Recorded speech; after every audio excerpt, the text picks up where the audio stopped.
কোরআনে কারীম আমাদের জন্য শিফা এবং আরোগ্য। বোঝা গেল আমরা সকলেই রোগী। আগে বলুন, আমরা কি বেঈমান না ঈমানদার? কোরআনে কারীম ঈমানদারের জন্য আরোগ্যের কারণ হয়, শিফা হয়। কোরআনে কারীম ঈমানদারের জন্য রোগ মুক্তির কারণ হয়, ঔষধ হয়। মানুষের মধ্যে রোগ সাধারণত 3 রকমের হয়। এক রকমের রোগ হলো দৈহিক রোগ, শারীরিক রোগ। আরেক রকমের রোগ হলো ঈমানি রোগ। আরেক রকমের রোগ হলো প্রেম, প্রীতি, ভালোবাসা, মহব্বতের রোগ। রোগ না এটা? এই রোগে আক্রান্ত হলে জাত পাত, কালা ধলা কিছুই মাথায় থাকে না। বাপ মা, আত্মীয় স্বজন, ভাই বেরাদর, ভূত ভবিষ্যৎ কোনো কিছুই মাথার ভিতরে থাকে না। ভয়ঙ্কর রোগ। কোরআনে কারীম এই সব রকমের রোগের জন্যই চিকিৎসা। আমরা যে রোগী কিভাবে বুঝলাম? রোগ না হলে ঔষধের কোনো প্রশ্ন আসে না, ডাক্তার সাহেবের কাছে যাওয়ারও কোনো প্রয়োজন পড়ে না। ডাক্তারের কাছে যেতে হলে ঔষধের প্রয়োজন পড়লে বুঝতে হবে অবশ্যই রোগ আছে, ঠিক কিনা? কোরআনে কারীম আমাদের দৈহিক এবং শারীরিক রোগের জন্যও চিকিৎসা। যদি চিকিৎসা খুঁজে না পাই তাহলে এটা কোরআনের ব্যর্থতা নয়, আমাদের ব্যর্থতা, ঠিক কিনা?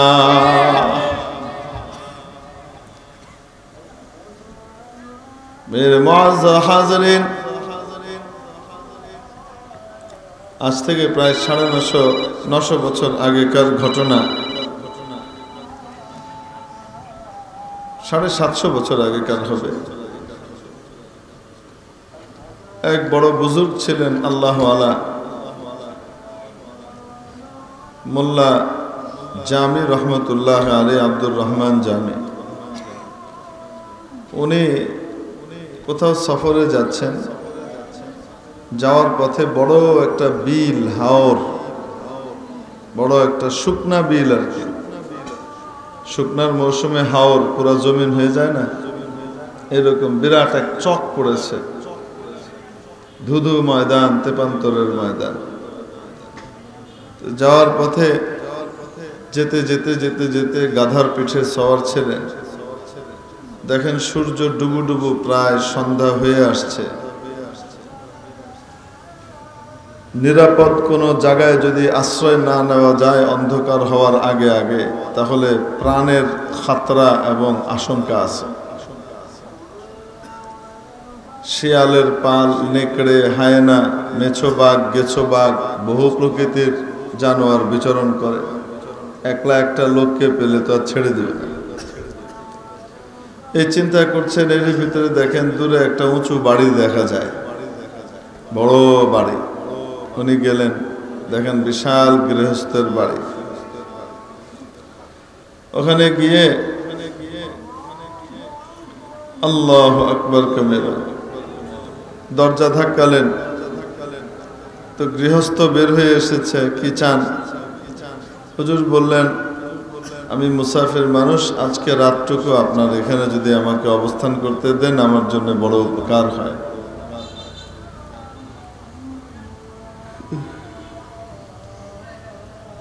এই ব্যক্তি বড় টাকা পয়সার মালিক হলে কি হবে? কৃপণ প্রকৃতির। আপনাদের দেশে কি বলে জানি না, কিপটা কয় নাকি? হ্যাঁ, খিফটা, খিফটা, খিফটা, কঞ্জিস। কিপটা কঞ্জিসের ভিতরে পার্থক্য আছে, বলবো নাকি? মানুষ অন্যের জন্য খরচ করা না করার ক্ষেত্রে মৌলিকভাবে 4 ভাগে বিভক্ত। এটা হলো দাতা, দানশীল, কৃপণ, কঞ্জুস। কৃপণকে আপনারা কোন খিপটা আর কঞ্জুসকে বলেন কিঞ্জিস, না কঞ্জিস, কঞ্জিস। দাতা ওই ব্যক্তি যে নিজে খায়, অন্যকে খাওয়ায় না। মানে অন্যের জন্য করে, কিন্তু নিজের পেট ঠিক রেখে তারপরে করে। অন্যকেও দেয়, আফওয়ান কথাটা এভাবে বলতে হবে, দাতা ওই ব্যক্তি যে অন্যকেও দেয়, নিজেও খায়। অন্যের জন্য করে, কিন্তু নিজের পেট ঠিক রেখে তারপরে করে। বুঝাতে পারি না? দানশীল ওই ব্যক্তিকে বলে যে ব্যক্তি অন্যের জন্য করতে গিয়ে নিজে না খেয়ে হলেও অন্যের জন্য সে করে, হলো দানশীল। কৃপণ যে নিজে খায়, অন্যরে খাওয়ায় না, হলো কৃপণ। কঞ্জিস হলো যে অন্যরে তো খাওয়ায় না, টেকা কমি যাইব তার লাগে তার নিজেও খায় না, নিজেও খায় না। এই হলো কঞ্জিস। তো এই যে ভদ্রলোক, উনি একটু কৃপণ প্রকৃতির ছিলেন।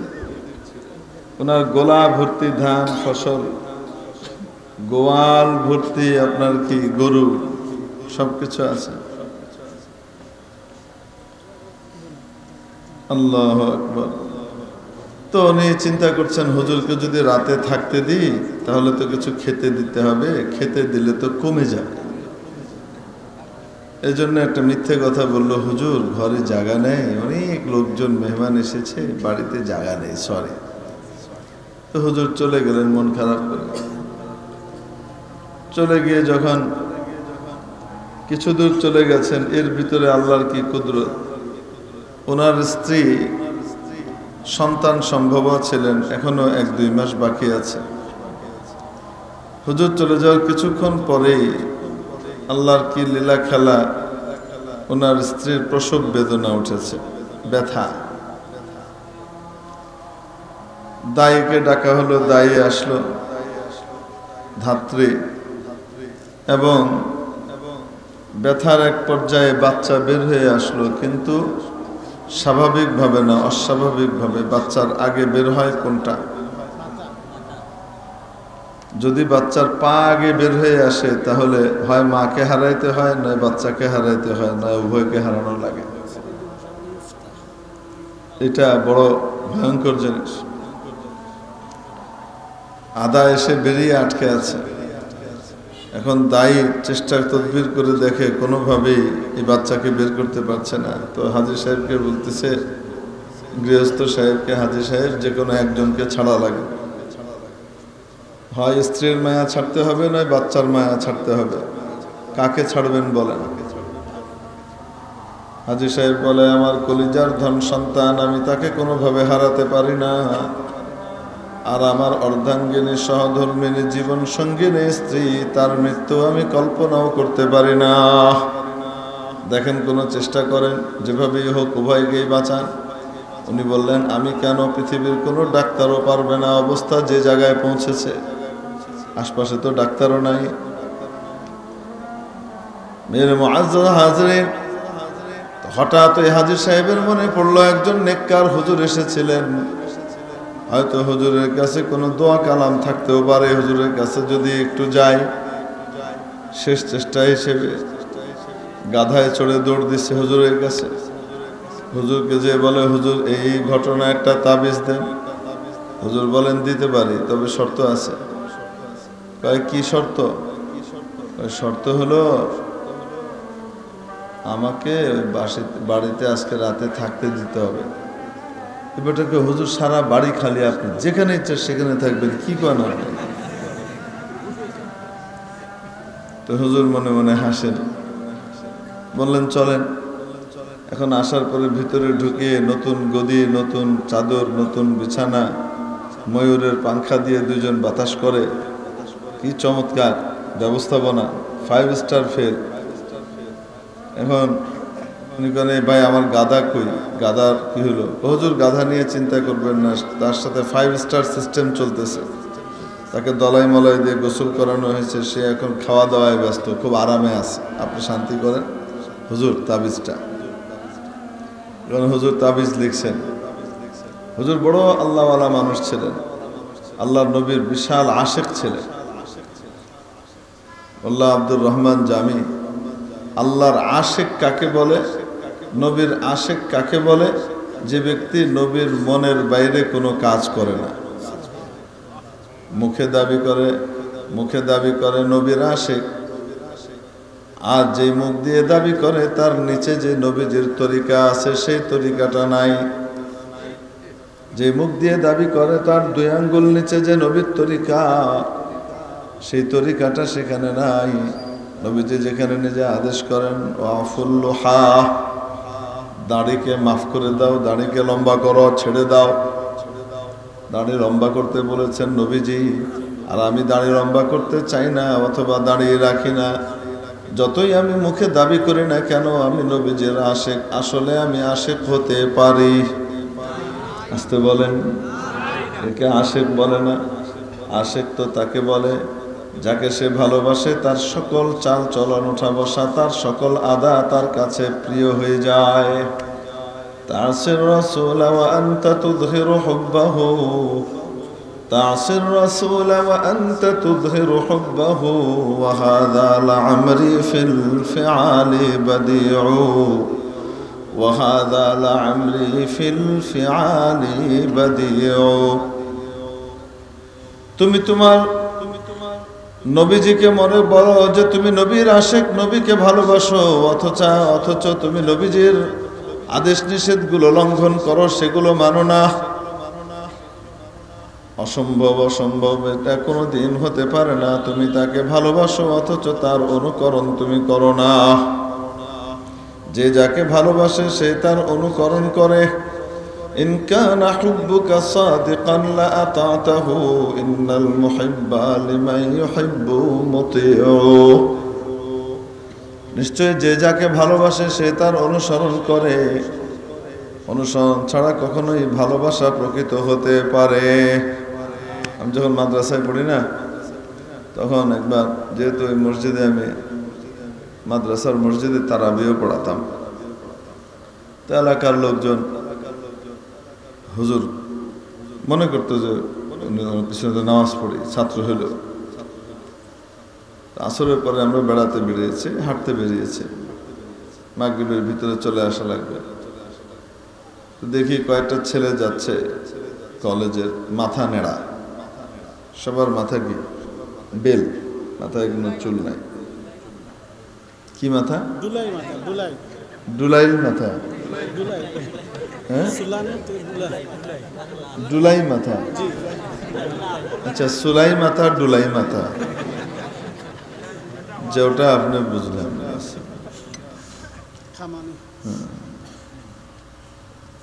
তো তা এই খামানি মাথার লইয়া তারা আটি যার। তো আমি আমার সাথে যারা ছিলেন তাদের ভিতরে বললাম যে দেখো মাশাআল্লাহ, নবীজির একটা সুন্নত তো মাথা নেড়া করা মাঝে মাঝে, যদিও হজ এবং উমরার সময় করেছেন, সুবুত তো আছে। তো শুধু আমরাই মাথা নেড়া করি তাই না, মাদ্রাসা থেকে আইন করে মাথা নেড়া করে দেয়, বিশেষ করে ছুটিতে বাড়ি যাওয়ার আগে সব মাথা বেল করে দেয়, ডুলাই দেয়। এখন এই যে দেখেন কলেজের ছেলেরাও মাশাআল্লাহ কি সুন্দর নবীজির সুন্নতের উপর আমল করতেছে, মাথা নেড়া করছে। তো পাশে এলাকার যিনি ছিলেন উনি বলতেছেন, হুজুর এগুলো সুন্নত হিসেবে নেড়া করে নাই। জিজ্ঞেস করলাম তাইলে? বলছে তারা ফুটবলে ব্রাজিল দল করে, তো এই ব্রাজিল দলের স্ট্রাইকার হলেন রোনাল্ডো সাহেব। এই বর্তমান ক্রিশ্চিয়ানো রোনাল্ডো পর্তুগালের উনি না, আরেক রোনাল্ডো ছিলেন। আমি সেই 2098-99 সময়কার কথা বলছি। এখন তো ওনাদের এই প্রিয় স্ট্রাইকার মাথা বেল করে রাখে, তাই এরাও বেল করছে। বলেন তো দেখি, যে যাকে ভালোবাসে অবচেতন ভাবে সে তার অনুসরণ করে। লাউ কানা হুব্বুকা সাদিকান লাআতা'তাহু ইন্নাল মুহিব্বা লিমান ইউহিব্বু মুতি'উ। ঠিক না? হযরত ইমাম আব্দুর রহমান জামি রহমতুল্লাহি আলাইহি বহুত বড় বুজুর্গ ছিলেন, আল্লাহওয়ালা ছিলেন, পাশাপাশি আবার আশিকে রাসূল ছিলেন। নবীর অনুসরণ পরিপূর্ণ করতেন, কোরআনকে মাথা থেকে পা পর্যন্ত পরিপূর্ণ বাস্তবায়নকারী ছিলেন, কোরআনের উপরে পরিপূর্ণ আমলকারী ছিলেন। যারা কোরআনের উপরে পরিপূর্ণ আমল করে, কোরআনের সরাসরি আয়াত পড়াও লাগে না, তাদের সাধারণ কাজকর্ম কথাবার্তার ভিতরেও কোরআনের ক্রিয়া আর আসর হয়। ওনাকে বললো, হুজুর তাবিজটা দিয়ে দেন, বড় কষ্টে আছে বেগম সাহেবা। নিলেন কাগজ নিয়ে কিছু লিখে দিলেন, লিখে দিয়ে বললেন, যাও এটাকে নিয়ে তোমার স্ত্রীর বাম রানের মধ্যে বেঁধে দাও, ইনশাআল্লাহ হয়ে যাবে। তো কি লিখেছেন ওখানে? তাবিজের ভিতরে তো কোরআন শরীফের আয়াত লিখে, অথবা কোরআন শরীফের আয়াতের যে অক্ষরের মান, সেই মানের সামষ্টিক রূপগুলা লিখে। বুঝেন নাই মনে হয়? তো উনি লিখেছেন বড় অদ্ভুত কথা, মোরা যা শুদ খারামরা নিজ যা শুদ জানে দেহকান জায়াদ ইয়া নাজায়াত। আমারও থাকার জায়গার ব্যবস্থা হয়ে গেছে, আমার গাধারও থাকার ব্যবস্থা হয়ে গেছে।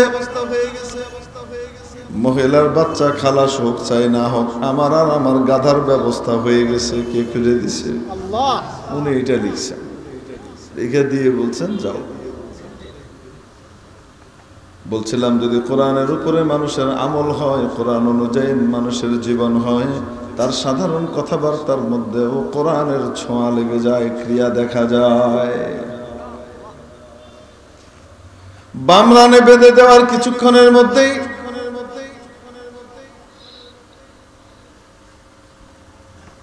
বাচ্চা পরিপূর্ণভাবে বের হয়ে আসলো, সুস্থভাবে বের হয়ে আসলেন, সুস্থভাবে বাচ্চা প্রসব হয়ে গেল। স্ত্রী বলেন, আল্লাহু আকবার। হঠাৎ মনে হলো পেটের মধ্যে কে যেন দুই হাত দিয়ে নাড়াচাড়া করে আমার কি কি ঠিক করে বাচ্চাকে আলগোছে ঠেলে বের করে দিল। কোরআনের বরকত, ঠিক না? কোরআন মানুষের রোগ মুক্তির জন্য শিফা, ঔষধ। হাদিস শরীফের মধ্যে সহিহ বুখারীতে এক ঘটনা আছে, হাদিসে লাদীদ বলে এটা। হাদিসে লাদীদের ভিতরে এক ঘটনা, যে সাহাবীদের এক জামাত যাচ্ছিলেন মরুভূমির মধ্য দিয়ে, তো দেখেন মরুভূমির গ্রামের এক সর্দারকে বিষাক্ত সাপ দংশন করেছে। আবার আরেকে আছে আকরাব, ভয়ঙ্কর মরু বিচ্ছু দংশন করেছে। মরু বিচ্ছু বড় ভয়ঙ্কর হয়। বর্তমানেও সৌদি আরবে বা আরব বিশ্বের বিভিন্ন হসপিটালে উপর থেকে নির্দেশনা দেওয়া আছে যে যদি কোনো রোগী আসে বিচ্ছু দংশন করেছে তাকে, তাহলে ওই রোগীর ট্রিটমেন্ট সবার আগে করতে হবে। তার প্রতিষেধক ফ্রি কর্তৃপক্ষ থেকে দেওয়া আছে হসপিটালে, ওইটা পুশ করতে হবে, কারণ একটু সময় গেলে মারা যাবে, ভয়ঙ্কর বিষাক্ত। এখন ওই বেচারার জন্য যা ঝাড়ফুঁক, তয় তদবির, ওষুধপত্র যা করার করেছে, গ্রামের মধ্যে আসেই বাকি, কোনো কাজ হচ্ছে না। ভয়ঙ্কর অবস্থার দিকে যাচ্ছে সর্দারের। এখন আত্মীয় স্বজন বললেন, আচ্ছা এদিকে দেখলাম মুসলমানদের এক দল যাচ্ছে, লোকগুলোকে দেখে ভালো মনে হলো, হয়তো তারা কোনো ঝাড়ফুঁক জানতেও পারে, তাদের কাছে যাও না। তো তাদের কাছে যাওয়া হলো। তখনকার জিম্মাদার বললেন যে ঠিক আছে, আমি ঝাড়ফুঁক করে দেব, কিন্তু আমাদের জন্য মেহমানদারির ব্যবস্থা তোমরা করবে, আমরা তো এখানে কোথায় আছি, মুসাফির অবস্থায় আছি। আরবের রীতি অনুযায়ী মুসাফিরকে মানুষ মেহমানদারি করায়, কিন্তু তোমরা করাও না, এটা 2 নম্বরই কাজ করছো। তোমরা করে দিব, তুমি মেহমানদারি করাবা এই জিনিসের বিনিময়ে। তারা বললেন যে হ্যাঁ বিলকুল। কি বলেন, আমাদের সর্দার ভালো হইলে এর চাইতে পুরো অনেক কিছু দিব। আচ্ছা ঠিক আছে। তা আমি সাহেব গেলেন, গিয়ে নবীজির সেই সাহাবী সূরা ফাতিহা কোরআন শরীফের 7 বার পাঠ করলেন। সূরা ফাতিহা পড়ে ওখানে লালা লাগিয়ে দিলেন, ফু দিয়ে দিলেন। আল্লাহর কি কুদরত! যখন ট্রিটমেন্টের জন্য যান তখন সবাই ওই সর্দারের জীবনের আশা ছেড়ে দিয়েছে, কারণ চোখ উল্টে গেছে, শরীর বিষে নীল হয়ে গেছে, মুখ দিয়ে গেজাল আর ফেনা বেরোচ্ছে, মৃত্যুর পূর্ব লক্ষণ, শরীরে খিঁচুনি চলছে। উনি কোরআনের আয়াত পড়ে আমল ওখানে দম করে দেওয়ার সাথে সাথে কি অদ্ভুত কাজ হলো! সুবহানাল্লাহ! এই মরণাপন্ন সর্দার মুহূর্তের ভিতরে সঞ্জীবনী শক্তি লাভ করে সুস্থ হয়ে গেলেন। কোরআনে কারীম মানুষের দৈহিক রোগের জন্য চিকিৎসা। ইমামে রব্বানি আবু হানিফা সানি, ইমাম রশিদ আহমদ গঙ্গোহী রহমতুল্লাহ আলাইহি দারুল উলুম দেওবন্দের অন্যতম প্রতিষ্ঠাতা এবং পাক ভারত উপমহাদেশের সাথে ইংরেজের যে লড়াই হয়েছে, যুদ্ধ হয়েছে, সেই যুদ্ধের একজন বীর সেনানী। মাথা থেকে পা পর্যন্ত কোরআন হাদিসের আমল আর আমল। বলছিলাম যদি আমল ঠিক থাকে, কোরআন অনুযায়ী যদি কেউ আমল করে, তার সাধারণ কথার ভিতরেও অনেক বড় তাসির আর ক্রিয়া থাকে। সরাসরি কোরআন উল্লেখ করারও দরকার পড়ে না। এক ব্যক্তি এসছে, গ্রাম্য ব্যক্তি এসে বলছে, আজি মৌলভী রশিদ আহমদ মুঝে তাবিজ দে দে। রশিদ আহমদ সাহেব আমার তাবিজ লিখে দেন। উনি কেন? আমি তাবিজ তোমার জানি না। তাবিজ তোমার জানো না? তুমি সমস্ত মৌলবীদের বড় মৌলবী, মাওলানাদের বড় মাওলানা, সবাই আপনারা মনে করে। আপনি কোন তাবিজ জানেন না? ছোট ছোট মৌলবীরা কত তাবিজ দেয়, আপনি তাবিজ জানেন না? এটা কোনো কথা হইল? উনি দেখেন এই তো গ্রাম্য মানুষ, নাছড় বান্দা, তো ছাড়বে না। উনি বললেন শোনো, যাও, কি হয়েছে তোমার? যে আমার স্ত্রী প্যারালাইজড, হাঁটতে পারে না, হাত পা নাড়াতে পারে না, খেতে পারে না, নিজে নিজে বিছানায় বাথরুম করে। তো উনি একটা কাগজ আনালেন, কাগজ এনে ওটার ভিতরে কিছু লিখলেন। লিখার আগে ওই লোককে বলছে, ভাই যাও, হাদিস শরীফের মধ্যে সূরা ফাতিহা 7 বার পড়ে ওটা দিয়ে দম করলে রোগী ভালো হয়ে যাওয়ার কি আছে? সুসংবাদ আছে, ওটার উপর আমল করো। সে ওগুলি আমল করে কাম হইতেছে না, আপনি তাবিজ দেন তাড়াতাড়ি। আমাদের কিছু মানুষ আছে, কোরআন হাদিসের যত রুকিয়াই দেওয়া হোক না কেন, তাদের তাবিজ লাগবে। আছে না নাই? যেই হুজুর যত বড় তাবিজবাজ, সে তত বড় মাওলানা। আর যদি তাবিজ দিতে না পারে, দেশ সেরা আলেম হইলেও ও কিছু জানে না। এরকমও কিছু মানুষের চিন্তা ভাবনা আছে না নাই? অদ্ভুত চিন্তা। এখন উনি ওখানে লিখেছেন, ইলাহি मैं जानता नहीं, মানে আমি তাবিজ তোমার লেখা কি করি না, জানি না।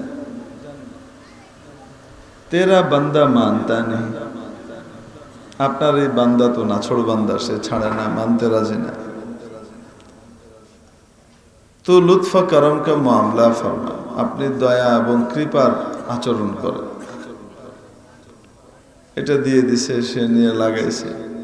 3-4 दिन পরে এসে বলে, আরে মৌলভী রশিদ আহমদ, तूने क्या लिखा था उसमें ये बता। তো উনি ধারণা করছেন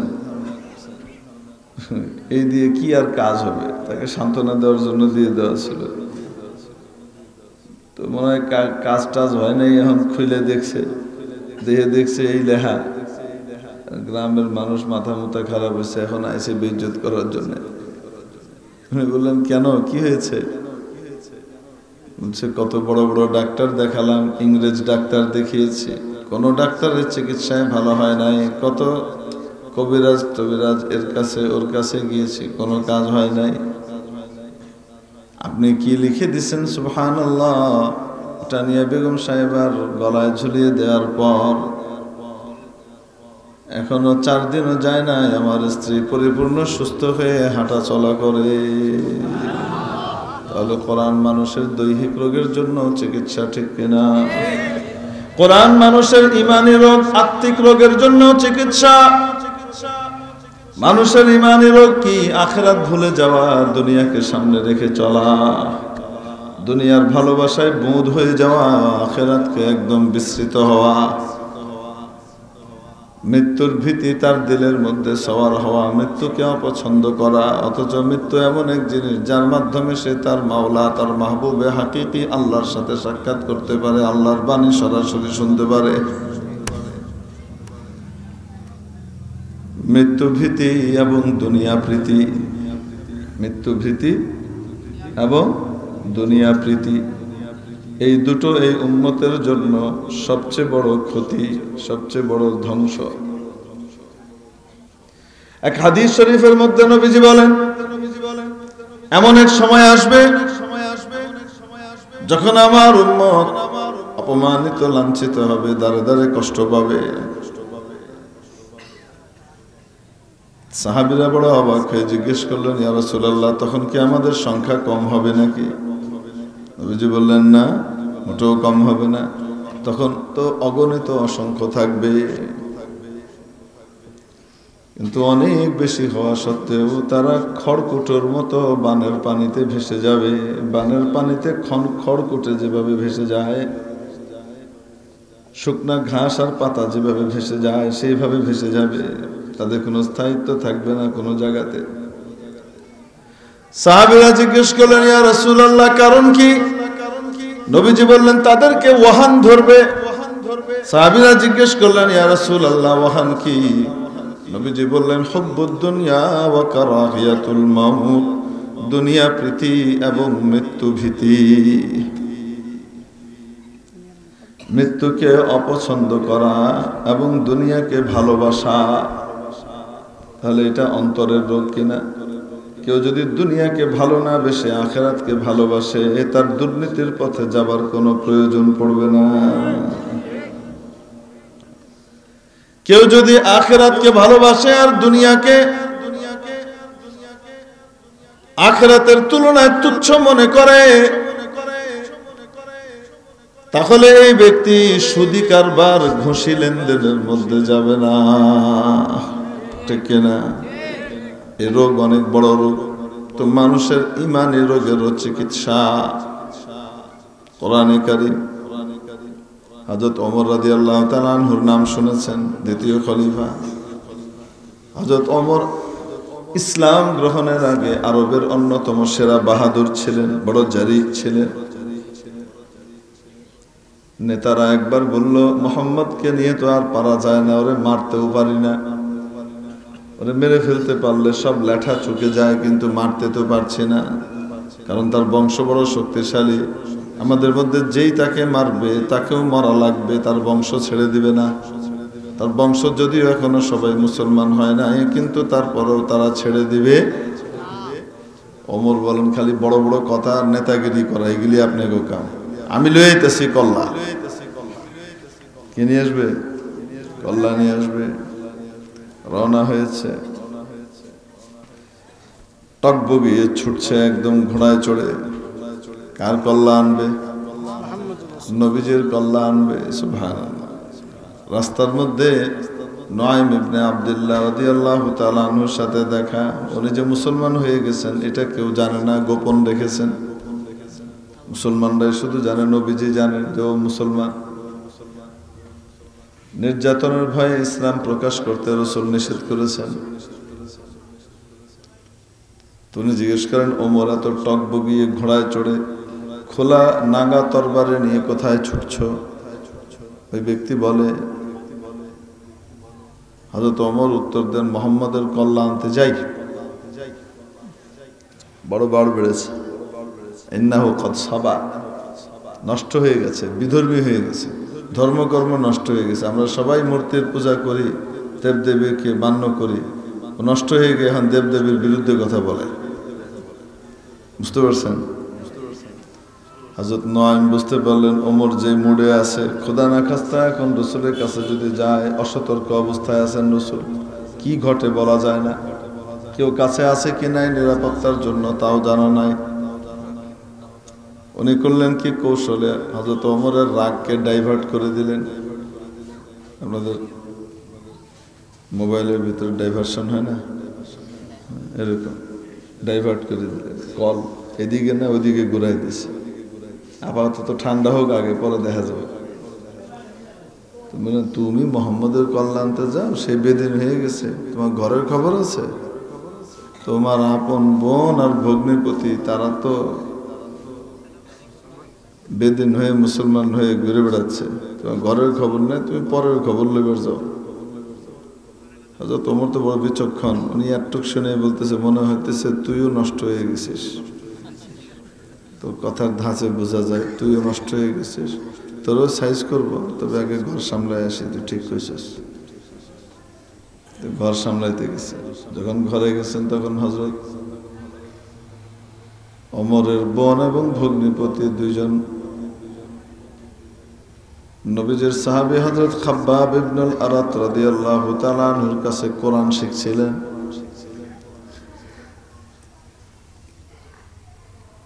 ওমরের আওয়াজ শোনার সাথে সাথে ওমরের হাতে যেন কোরআনের অপমান না হয়, লাঞ্ছনা না ঘটে, কোরআনের ইজ্জত যেন নষ্ট না হয়, এজন্য তারা কোরআন শরীফকে বন্ধ করে লুকিয়ে রাখলেন উপরে এক জায়গায়। হযরত খাব্বাব গিয়ে দরজার আড়ালে আশ্রয় নিলেন, আমারও যদি পায় তো খবর আছে। দরজা খুলছে, হযরত ওমর আসছেন, এসে তোরা কি পড়তেছিলি? বোনকে কই কি পড়তেছিলাম? তোরা ডালে ডালে থাকলে আমি পাতায় পাতায় থাকি, তোরা যে নষ্ট হয়ে গেছিস মনে করছ আমি জানি না? আমি সব জানি। বোন মনে মনে কয়, কি জানা জানে, পাতায় পাতায় হাঁটেন উনি, কত আগে মুসলমান হয়েছে, আজকে ওনার খবর হয়েছে। এখন এই কথা বলে ভগ্নিপতিকে ধরে এমন মায়ের দেওয়া শুরু করেছে, তুই সব নষ্টের গোড়া, তোর কারণে আমার বোনটাও নষ্ট হয়েছে, পিটাইতেছে। বোন ওই মার ঠেকানোর জন্য যখন স্বামীকে বাঁচানোর জন্য গেছে, বোনের গালে এত জোরে থাপ্পড় মেরেছে, চামড়া ফেটে রক্ত বের হয়ে এসেছে কানের লতির ওখান থেকে। রক্ত দেখার পরে হযরত ওমরের বোনের রাগ এবং গোসা একদম তুঙ্গে উঠে গেল। উনি রেগে মেগে এক পর্যায়ে বললেন, ও ওমর, তুমি যদি খাত্তাবের বেটা হয়ে থাকো আর তোমার শরীরের মধ্যে খাত্তাবের রক্ত প্রবাহিত হয়ে থাকে, মনে রেখো আমার শরীরেও খাত্তাবের রক্ত প্রবাহিত হচ্ছে। তুমি যদি অন্ধকারের মধ্যে নিমজ্জিত থেকে শাশ্বত দ্বীন আর কোরআনের আলো থেকে বঞ্চিত থেকে তুমি যদি উল্টো পথে মজবুত থাকতে পারো, উল্টো পথে যদি তুমি একরোখা হয়ে থাকতে পারো, মনে রাখবা আমরা আলোর যে দিশা পেয়েছি, জীবনে শান্তির যে খোঁজ পেয়েছি, এই হক কোরআন এবং ঈমানকে কখনোই ছাড়ব না। যত ইচ্ছা মারো, মারতে পারো, মরে যেতে পারি, আমাদের প্রাণ নিয়ে নিতে পারবা, কিন্তু ঈমান কেড়ে নিতে পারবা না। বড় রাগের সাথে গরম হয়ে বোন এই কথা বললেন। হযরত ওমর হঠাৎ থতমত খেলেন, হায় রে! এখন লক্ষ্য করে দেখেন বোনের কানের গোড়া থেকে রক্ত পড়তেছে। আহা, এই তো সেই বোন।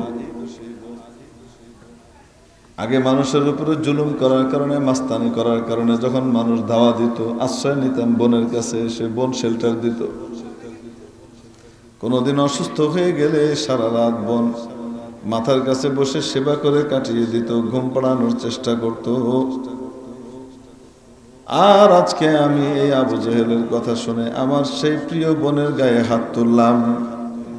বিবেক কাজ করা শুরু করেছে, কারণ হেদায়েত কপালে আছে। আসতে বলেন কি আছে? হেদায়েত কোথায় আছে? কপালে আছে।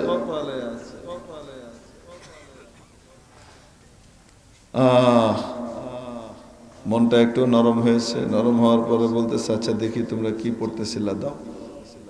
হযরত ওমরের বোন বলেন, কি পড়তেছিলাম? কোরআন পড়তেছিলাম। সেটা তোমার হাতে দেওয়া যাবে না, তুমি নাপাক। গোসল কিভাবে করতে হয় সেটাও তুমি জানো না, কিছুই তো শিখো নাই। খালি পানি ঢাললেই কি আর গোসল হয়? গোসলের সিস্টেম আছে না নাই? এখন বলতেছে গোসল ছাড়া কোরআন তোমার হাতে দেওয়া যাবে না। উনি বললেন ঠিক আছে, দাও গোসল করি। সুন্দর করে গোসল করে এসে সূরা তাহা হাতে, কোরআনে কারীম হাতে নিয়েছে।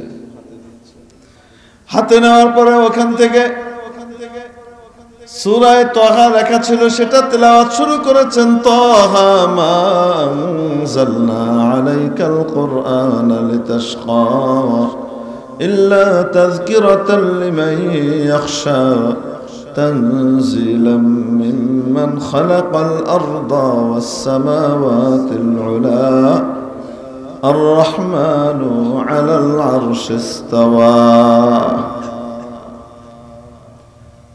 হযরত ওমর পড়েন, হৃদয়ের মধ্যে কঠিন মন্থন চলে। হায়, কত মায়াবী পত্র, কত মায়াবী চিঠি, কত মায়াবী কিতাব, কত ভালোবাসা দিয়ে পূর্ণ, সত্যে ভর্তি এক কিতাব।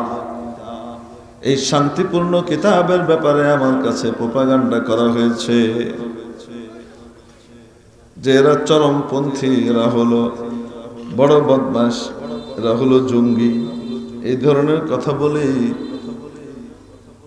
এই কোরআন থেকে আমাকে দূর করা হয়েছে।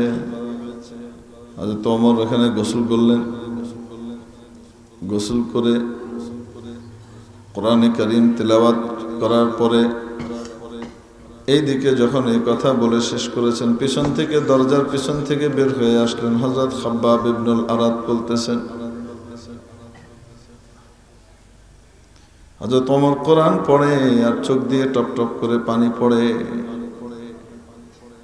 হযরত খাব্বাব এসে বলেন, আবশির ইয়া ওমর, ওমর সুসংবাদ গ্রহণ করো। আমি নবীজির কাছে সেদিন নিজ কানে শুনেছি দোয়া করতে। নবীজি দোয়া করছিলেন, আয় আল্লাহ, আপনি আমর ইবনে হিশাম অথবা ওমর ইবনুল খাত্তাব, আমর ইবনে হিশাম হলো আবু জেহেলের নাম, আমর ইবনে হিশাম অথবা ওমর ইবনুল খাত্তাব, এই দুইজনের যে কোনো একজনের দ্বারা আপনার দ্বীনকে শক্তিশালী করেন, মজবুত করেন। নবীজি অ্যাপ্লিকেশনের মাধ্যমে কি করেছেন? দোয়া করেছেন, হয়তো এ নয়তো এ, মনে হয় তোমার কপালে দোয়া কবুল হয়ে গেছে, আবু জেহেলের কপাল পুড়েছে। ওমর বলেন, আমাকে মুহাম্মাদের কাছে নিয়ে চলো। এত সুন্দর বাণী, এত চমৎকার বাণী থেকে আমি দূরে ছিলাম প্রোপাগান্ডার কারণে। এতদিন কেন দূরে থাকলাম, তাই বড় কষ্ট হচ্ছে। আমাকে মুহাম্মাদের কাছে নিয়ে চলো। নবীজির কাছে যখন নিয়ে যাওয়া হলো, ঘটনা সংক্ষিপ্ত করে বলছি। হযরত ওমর ভিতরে ঢুকলেন, যেই তরবারি দিয়ে নবীজির কল্লা নিতে গেলেন, সেই তরবারি নবীজির কদম মোবারকের কাছে রেখে নিজের মাথাটাকে পেতে দিলেন। ইয়া রাসূলুল্লাহ, এসেছিলাম কল্লা নিতে, এখন এসে কল্লা দিতে এসেছি। আমাকে শাহাদা পাঠ করান, ইসলাম গ্রহণ করান। আমি মুসলমান হতে চাই, আমি কোরআনওয়ালা হতে চাই। নবীজি সাল্লাল্লাহু আলাইহি ওয়াসাল্লাম কোরআন এর এই মহব্বতকারীকে সাথে সাথে কি করলেন? মুসলমান করে নিলেন, শাহাদা পড়ালেন, লা আশহাদু আল্লা ইলাহা ইল্লাল্লাহু ওয়া আশহাদু আন্না মুহাম্মাদান আবদুহু ওয়া রাসূলুহু। পড়ার সাথে সাথে ওমরের মধ্যে এমন পরিবর্তন আসলো, আগেকার জুলুম, নির্যাতন এবং শক্তিমত্তার অপব্যবহার সবকিছু ধীরে ধীরে সব দূর হয়ে গেল। ওই শক্তিমত্তা বাতিলের পক্ষে না গিয়ে হকের পক্ষে ব্যবহৃত হতে শুরু করলো। এককালের কঠোর হৃদয়ের অধিকারী, রুক্ষ স্বভাবের মানুষ, জুলুম নির্যাতনকারী, সাধারণ সাধারণ কারণে অন্যের জিনিস ছিনতাইকারী, কেড়ে নিয়ে আসার মতো মানুষ ওমর। তার মধ্যে এমন পরিবর্তন আসলো এই কোরআনের কারণে, কোরআনের সাথে লেগে থাকার কারণে। সুবহানাল্লাহি ওয়া বিহামদিহি। নবীজি দুনিয়া থেকে চলে গেলেন। নবীজির পরে সিদ্দিক আকবর রাদিয়াল্লাহু তাআলা আনহু 2 বছরের মতো খিলাফত পরিচালনা করলেন। তারপরে ওমর ইবনুল খাত্তাব আসলেন, তিনি দ্বিতীয় খলিফা সাব্যস্ত হলেন, নির্ধারিত হলেন। হযরত ওমর রাদিয়াল্লাহু তাআলা আনহু দিনের বেলায় রাজকার্য পরিচালনা করতেন, রাতের বেলায় ছদ্মবেশে মদিনার অলি গলিতে ঘুরে বেড়াতেন, কার কি সুখ দুঃখ আছে তার খবর জানার জন্য। প্রজারা কেমন আছে, মাশাআল্লাহ। হ্যাঁ, এখন যারা মানবাধিকারের ধোঁয়া তুলে ইউরোপ আমেরিকা, তাদের নেতৃবৃন্দ তো এরকম না কেন? মুখে কাপড় বেঁধে, মুখোশ পরে, মাস্ক লাগিয়ে, ছদ্মবেশে উম্মত কেমন আছে দেহে বেড়ায়, না কেন? জাতি কেমন আছে দেখতে যায়। ইউরোপ আমেরিকার কথা পরে কোন, আমাদের দেশের যারা আছেন তারাও তো তাই করেন। বর্তমানে যারা আছেন তারা করেন না, ঠিক আছে, কিন্তু আগের যারা ছিলেন তারা করতেন, কয় না কেন? ঘুরে গাইরা ওমরের মতো কে বিহর নাই, ঠিক কিনা? কায়েমি স্বার্থের পক্ষে সবাই দৌড়ায়, আল্লাহ বুঝবার তৌফিক দান করেন বলে আমিন। মেরে মুআজ্জাজ হাজিরিন, হযরত ওমরের পরিবর্তন কেমন হলো দেখেন। আল্লাহু আকবার। একদিন রাতের বেলা ঘুরছেন, দেখেন মদিনা শুনশান নীরব, মোটামুটি সবাই ঘুমে বিভোর। মদিনার উপকণ্ঠে গিয়ে দেখেন একটা তাঁবুর মতো দেখা যায় দূরে, এবং আগুন জ্বলে। কি ব্যাপার, কোনো অতিথি আসলো নাকি বাইরে থেকে? খোঁজ নেবার জন্য কাছে গিয়ে দেখেন একটা হাড়ির মধ্যে কোনো কিছু জাল দেওয়া হচ্ছে, সেটা টকবক করে ফুটে। হাড়ির চারপাশে কিছু ছোট ছোট বাচ্চা এভাবে গুটিসুটি মেরে বসে আছে আর কান্নাকাটি করে। ওখানে হাড়িতে এক মহিলা কি যেন রান্না করে। ওমরকে দেখার সাথে সাথে ওই মহিলা ওখান থেকে পর্দা করে তাঁবুর ভিতরে চলে গেলেন, পরপুরুষের সামনে আসলেন না। হযরত ওমর জিজ্ঞেস করেন, বাবুরা কাঁদে কেন? পর্দার পাশ থেকে জিজ্ঞেস করলেন, বোন বাবুরা কাঁদে কেন? তাঁবুর ভেতর থেকে ওই মহিলা উত্তর দেন, ক্ষুধার জ্বালায় কাঁদে, খাবার কিছু নাই। ওমর বলেন, খাবার তো রান্না হচ্ছে, কিছুক্ষণ পরে তো খাবার দিতে পারবা, অসুবিধা তো তেমন কিছু দেখি না। মহিলা বলে, তোমাকে আগেই বলেছিলাম নিজের চরকায় তেল দাও, কেন বিরক্ত করতে আসছো? এদের বাবা শহীদ হয়ে গেছে আল্লাহর রাস্তায়, আমি বিধবা, সন্তান গোলা এতিম, আমার পারিবারিক দেখাশোনা করার মতো কেউ নাই। অপরদিকে এই বাচ্চাগুলা ক্ষুধার তাড়নায় কান্নাকাটি করছে, কয়েকদিন ধরে আমার বাড়িতে কোনো খাবার নাই। সম্ভ্রান্ত বংশের হওয়ার কারণে কারো কাছে হাতও পাততে পারছি না। হযরত ওমর রাদিয়াল্লাহু তাআলা আনহু কিচ্ছু বললেন না, চুপ করে ফিরে আসলেন। মহিলা জানে না নিয়ম।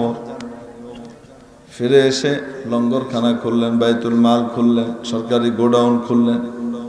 ওখান থেকে বড় একটা বস্তা নিলেন, তার ভিতরে কিছু আটা, ময়দা, পনির, ঘি,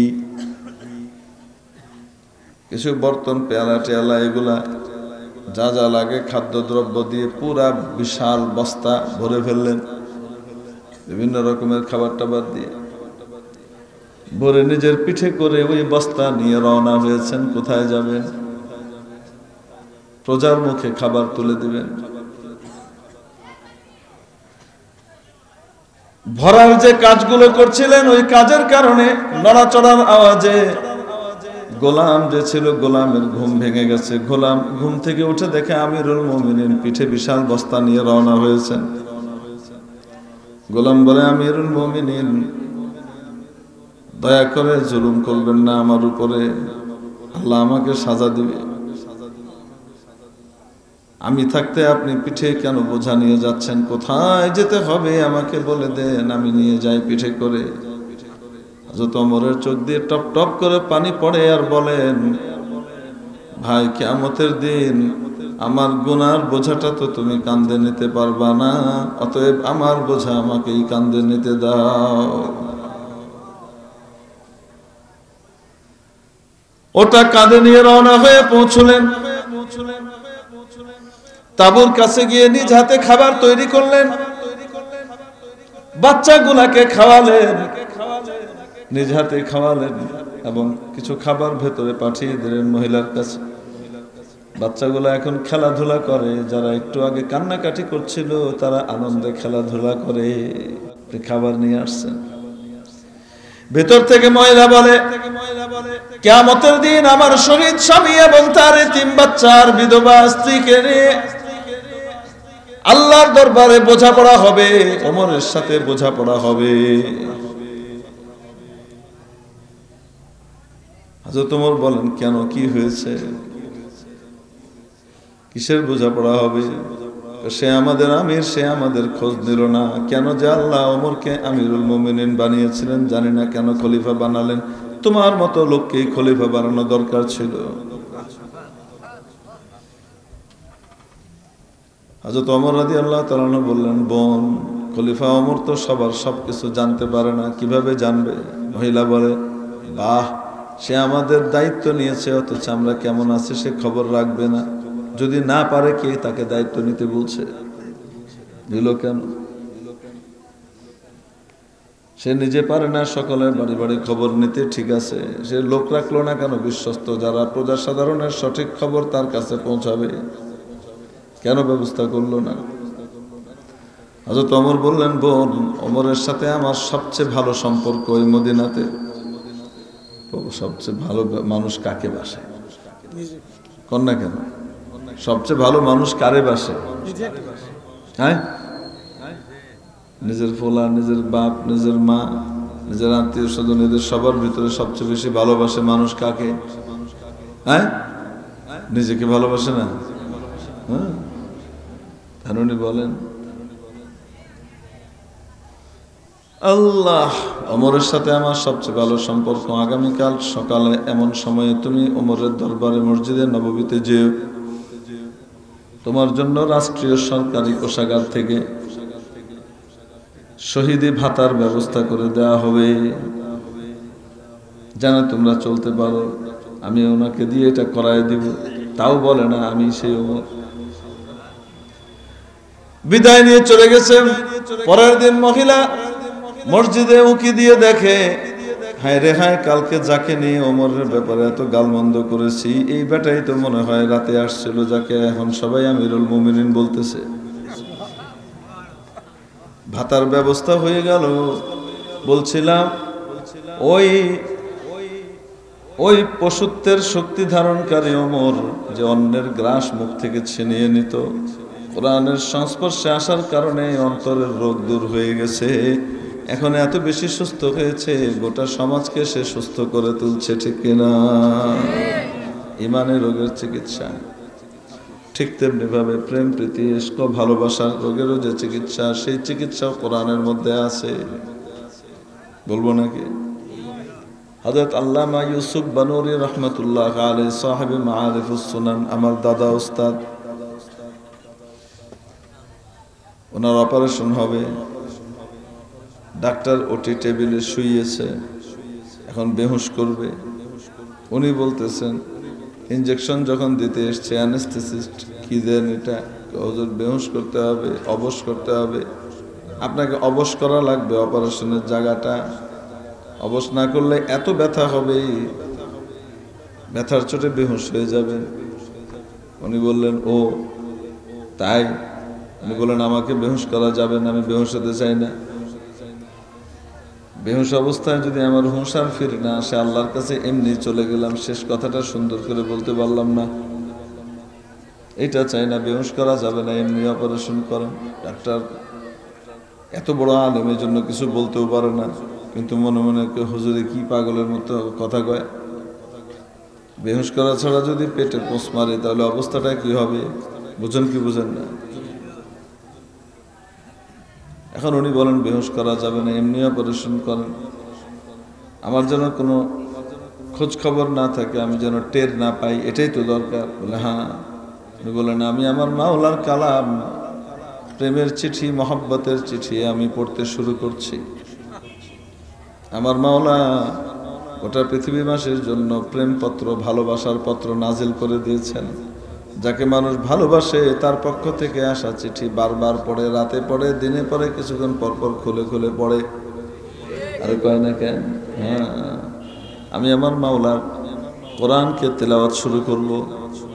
কিছু লক্ষণ বলে দিলেন, আমার মধ্যে যখন তেলাওয়াত করতে করতে আপনি দেখবেন এই লক্ষণগুলো দেখা যাচ্ছে, আপনি অপারেশন করে ফেলেন, টের পাবো না। ডাক্তার সাহেব মনে মনে কয়, বড় হুজুর তাই কিছু কইতে পারতেছি না, যখন পোস্টটা মারবো তখন দেখা যাবে জারি জুরি কই যায়। কিছুক্ষণ পর উনি জিজ্ঞেস করেন, ও ডাক্তার সাহেব, অপারেশন শুরু করেন না কেন? ডাক্তার সাহেব বলেন, হুজুর অপারেশন তো কখন শেষ করে ফেলেছি। নিজের চোখে যদি না দেখতাম কখনো বিশ্বাস করতাম না। মাওলার ভালোবাসার মধ্যে যদি কেউ ডুবে যায়, কোরআনের মহব্বতের মধ্যে লেগে যায়, দুনিয়ার অন্যান্য উল্টাপাল্টা মহব্বত থেকে দিলটা পবিত্র হয়ে যায়। এজন্য কোরআনে কারীম দৈহিক রোগেরও চিকিৎসা, মানসিক ইমানি রোগেরও চিকিৎসা, এবং পাশাপাশি প্রেম প্রীতি ভালোবাসার রোগেরও চিকিৎসা।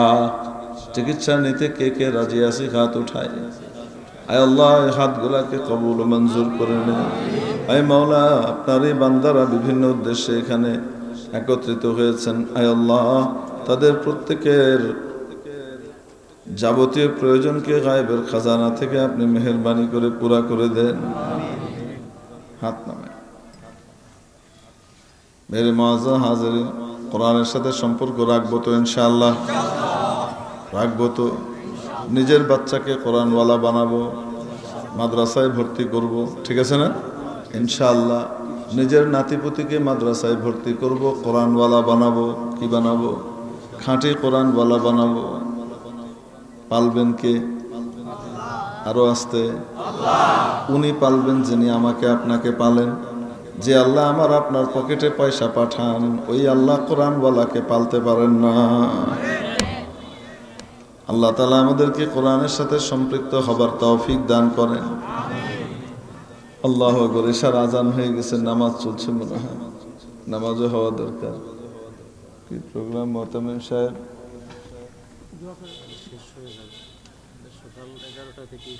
সকাল 11টা থেকে শুরু হয়েছে। আল্লাহ তাআলা তো সবাই ক্লান্ত হয়ে গেছে, আরো আগে ছুটি দিয়ে দেওয়া দরকার ছিল। দুরূদ শরীফ পড়ে। আল্লাহুম্মা সাল্লি আলা সাইয়্যিদিনা মাওলানা মুহাম্মদ ওয়া আলিহি ওয়া সাহবিহি ওয়া বারিক ওয়া সাল্লিম। ربنا آتنا في الدنيا حسنة وفي الآخرة حسنة وقنا عذاب النار. ربنا ظلمنا أنفسنا وإن لم تغفر لنا وترحمنا لنكونن من الخاسرين.